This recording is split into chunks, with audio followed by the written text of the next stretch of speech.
Hello বন্ধুরা, কেমন আছো তোমরা?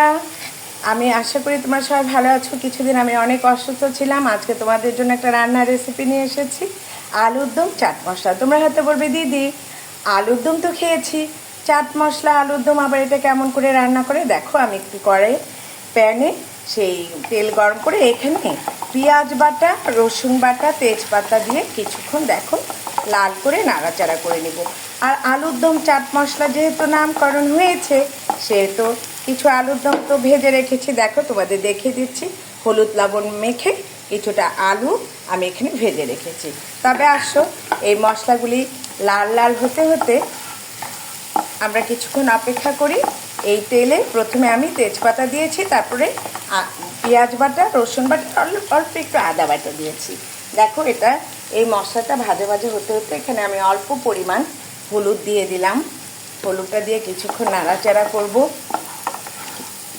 চারিপাশে সর্দি কাশি জ্বর চলছেই, আর চিন্তা করলাম আলুর দম তো ঘি দিয়ে আমরা প্রত্যেকেই রান্না করে খাই, আজকে একটু চাট মশলা দিয়ে রান্না করলে কেমন হয়?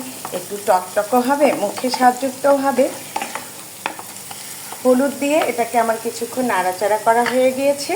এখন আমি এখানে অল্প পরিমাণ মরিচের গুঁড়ো দিয়ে দিব, অল্প পরিমাণ দারচিনি গুঁড়া দিয়ে দিব,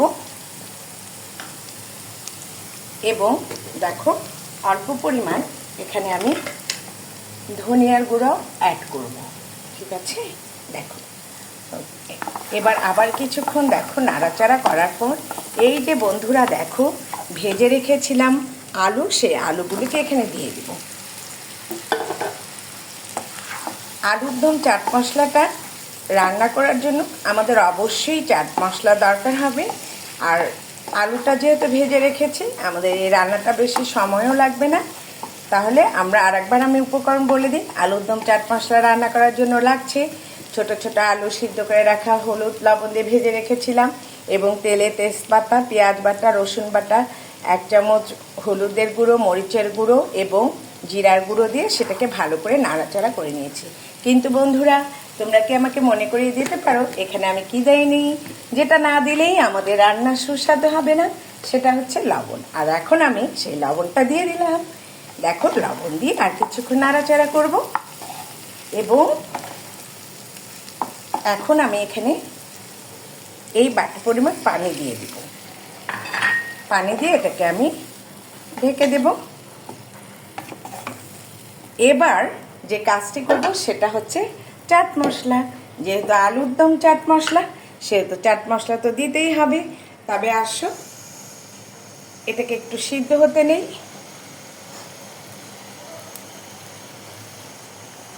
এবং দেখো, এখানে আমি চাট মশলা রেখে দিয়েছি, সব তো আর দেবো না, 1 চামচ দিয়ে দেবো।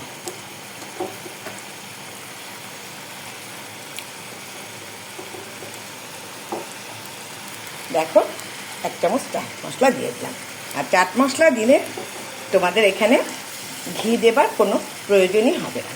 এবং এটাকে আমি কিছুক্ষণ ঢেকে দিব, ঢেকে দিয়ে অপেক্ষা করব।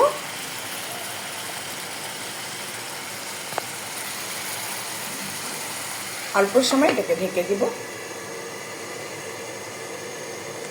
এই গরম, এই ঠান্ডা, এই বৃষ্টিতে প্রত্যেকে সর্দি কাশিতে আমরা ভুগছি। এই জন্য এর সময় খেতেও ইচ্ছে করে না, আবার একটু ইচ্ছেও করে মাঝে মাঝে এটা একটু যে কোনো কিছু রাঁধি সেটা যেন একটু টকটক হলে ভালো হয়। আর এই জন্য আমি চিন্তা করলাম আজকে বিকেলে কী করা যায়। তখন আমি ভাবলাম যে সবসময় তো ঘি দিয়ে আলুর দম আমরা খেয়ে থাকি, আজকে একটু আলুর দম চাট মশলা রান্না করি। আর যেই চিন্তা সেই কাজ। দেখো, হয়ে গেল আমাদের আলুর দম চাট মশলা। তোমরা সবাই ভালো থেকো, সুস্থ থেকো, আর বাসায় একবার হলেও এই রেসিপিটা করে দেখো, এবং আমাকে তোমরা রিভিউ দিও যে আলুর দম চাট মশলাটা তোমাদের কেমন লেগেছে। ভালো থেকো, সুস্থ থেকো, এই কামনায় তোমাদের দিদি।